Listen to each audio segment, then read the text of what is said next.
circuito de alta. En caso contrario, debemos sustituirla.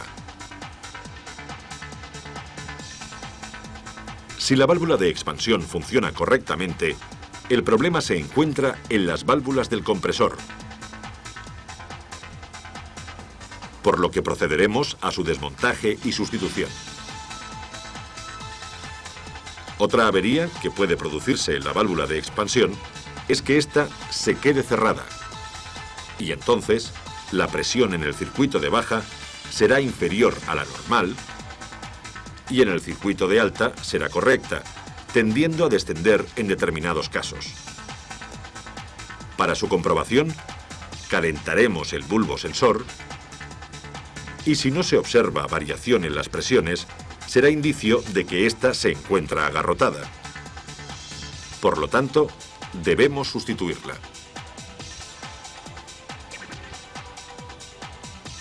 Otra de las averías que se pueden producir en el circuito es la saturación del acumulador deshidratador. En este caso, observaremos que el manómetro de baja indica una presión inferior a la normal y el manómetro de alta un valor normal o ligeramente superior. Si por el contrario el acumulador está obstruido, la presión de baja y la de alta tendrán valores elevados. Tanto si la avería es producida por saturación como por obstrucción, será necesario sustituir al acumulador.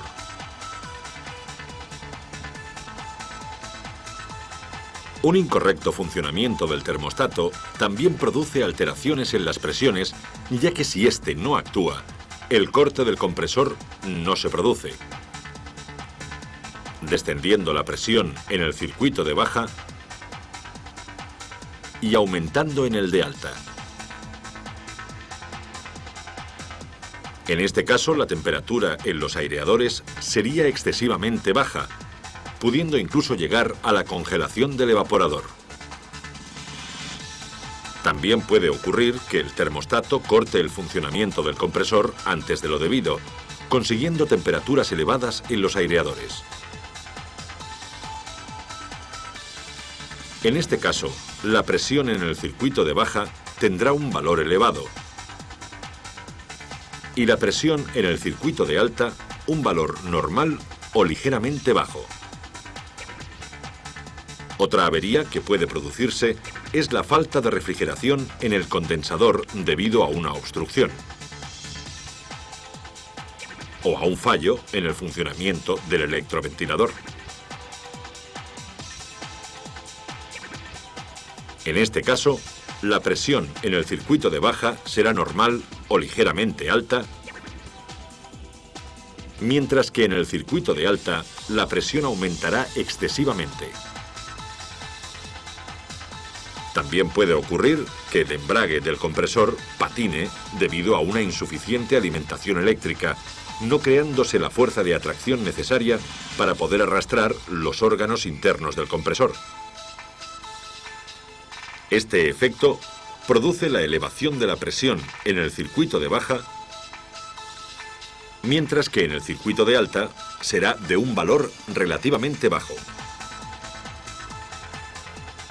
Estos valores, además de producirse por patinamiento del embrague, pueden venir determinados por pérdidas en las válvulas, en el retén o incluso entre pistones y cilindros. Pasemos a analizar las verificaciones que debemos realizar en el circuito eléctrico. En el apartado de averías eléctricas, el caso más frecuente es que no haya alimentación al embrague electromagnético. Para su localización, es necesario disponer del esquema eléctrico correspondiente al equipo de aire que estamos verificando.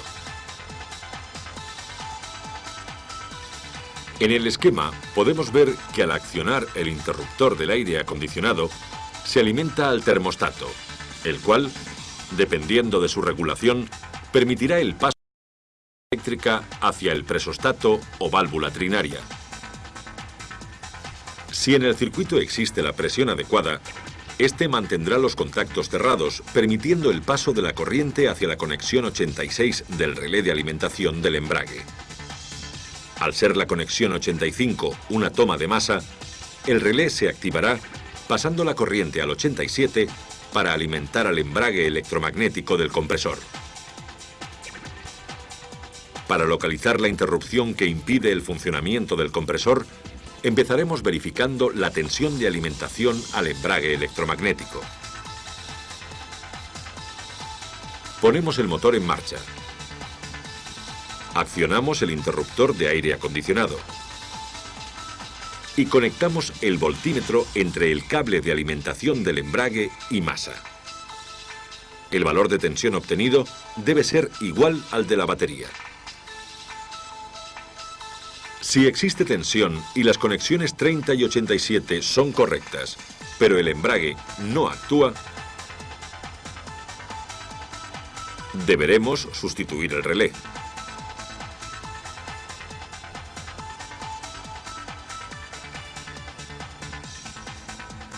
Si por el contrario, entre 85 y 86 no existe tensión, deberemos verificar la actuación del presostato o válvula trinaria.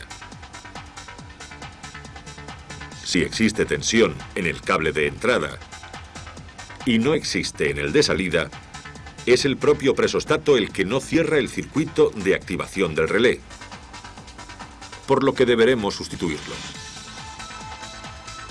Si no existe tensión de alimentación al presostato, efectuaremos la misma verificación en el termostato, comprobando la tensión de alimentación en el cable de entrada y en el de salida. Debemos tener en cuenta que la conmutación del termostato depende de la temperatura en el evaporador, observando por tanto un funcionamiento cíclico en el cable de salida hacia el presostato. Finalmente, si en el cable de entrada del termostato no existe tensión, deberemos comprobar tanto el interruptor de aire acondicionado como su fusible de protección. Si el termostato que incorpora el sistema es del tipo electrónico y no manda señal hacia el presostato, deberemos comprobar si está alimentado con un positivo de batería y un negativo, en este caso a través de las vías 2 y 7. La señal del interruptor de puesta en marcha del aire por la vía 5 y la información de la temperatura del evaporador por las vías 3 y 4. Si estas señales son correctas y el termostato no activa su circuito de control, deberemos sustituirlo.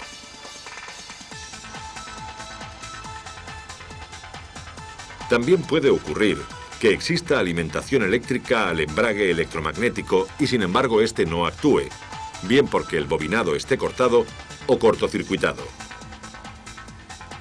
Para comprobar el bobinado, mediremos la intensidad de corriente intercalando el amperímetro en el cable de alimentación. El valor obtenido debe estar comprendido entre 3,5 y 4,5 amperios.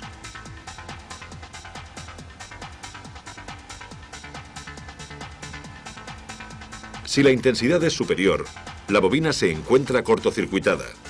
Por el contrario, si no existe intensidad, estará cortada. En cualquier caso, deberemos sustituirla.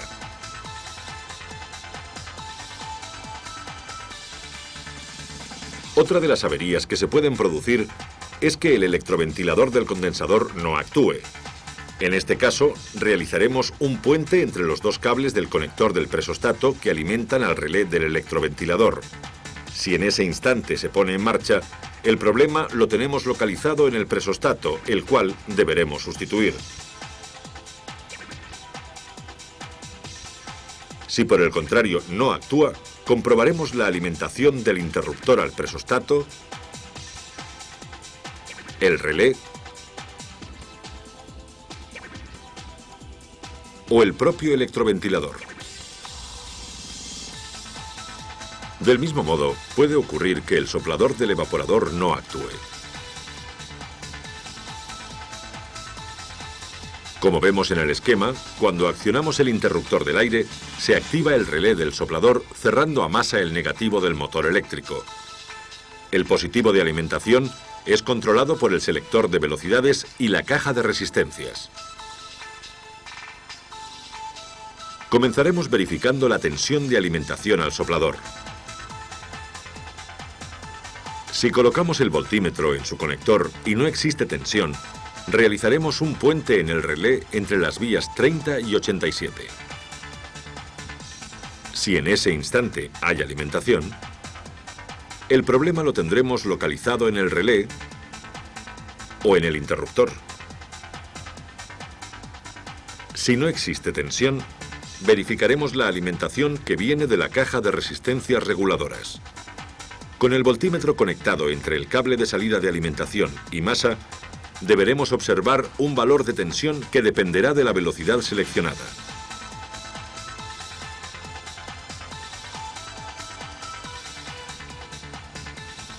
En caso contrario, verificaremos si el selector de velocidades alimenta a la caja de resistencias. Pasemos a continuación a detallar las verificaciones mecánicas más usuales realizadas sobre los componentes del sistema. Empezaremos por el compresor, concretamente con el embrague electromagnético. El patinamiento de este elemento puede venir determinado, además de por una insuficiente alimentación eléctrica, por una mala regulación de la distancia existente entre la placa frontal y la polea de arrastre. Dicha distancia la mediremos introduciendo una galga entre la placa y la polea, siendo esta normalmente de 0,4 a 0,8 milímetros. En el caso de tener que modificar esta separación, actuaremos quitando o poniendo las arandelas calibradas que se encuentran alojadas entre el asiento de la placa y el eje. Además de la distancia, nos aseguraremos que la polea gire sin ruidos ni agarrotamiento, ya que de lo contrario, deberemos sustituir el rodamiento. En lo que respecta al interior del compresor, algunos componentes como el retén, las juntas, los rodamientos y la placa de válvulas son elementos fácilmente sustituibles. Sin embargo, en determinadas ocasiones, es aconsejable optar por el cambio del compresor.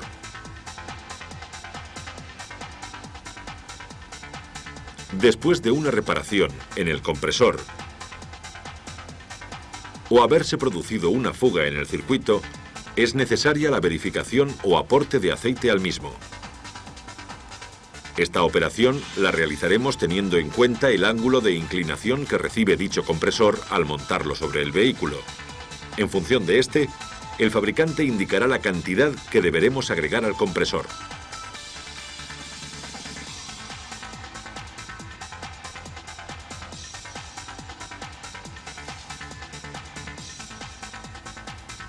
Otra de las operaciones importantes es el ajuste del termostato en aquellos sistemas en los cuales este dispositivo tiene regulación.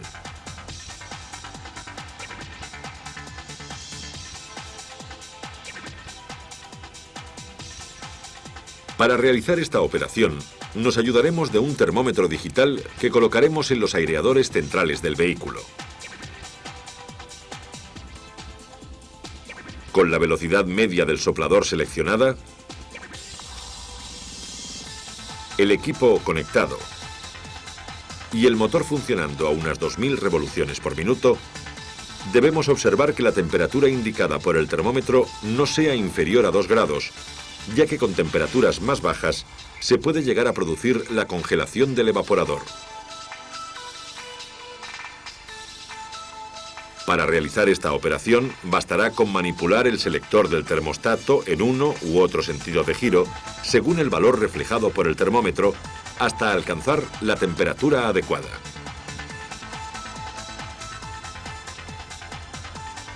El descenso de la capacidad frigorífica en un equipo es el principal indicio de que existe una anomalía en el circuito. Una de las comprobaciones más sencillas de realizar es la verificación de la carga a través de la mirilla que algunos equipos incorporan en el acumulador deshidratador. Cuando arrancamos el motor y conectamos el equipo, durante un periodo de 2 o 3 minutos se aprecian, debido al arranque del compresor, una serie de burbujas que posteriormente desaparecerán, dejando una imagen transparente en la mirilla. Si esto no se produce, es indicio de que al equipo le falta refrigerante. Por el contrario, también puede ocurrir que la imagen transparente se aprecie desde el arranque del compresor sin que en ningún momento aparezcan burbujas, lo que indica que el circuito está sin refrigerante. Otra avería que puede detectarse por la mirilla es la aparición de la imagen del refrigerante de una manera desordenada, siendo en este caso muy probable que la sustancia deshumidificadora del acumulador se haya separado y se encuentre recorriendo todo el circuito. La aparición junto con el refrigerante de manchas de aceite indica un exceso de este, una falta de carga o problemas internos del compresor. Ante cualquiera de las averías mencionadas anteriormente, deberemos vaciar el circuito, limpiarlo en caso de ser necesario y reparar o sustituir el elemento defectuoso. Con estas verificaciones, damos por finalizada la videoproducción de la comprobación y diagnosis de los equipos de aire acondicionado.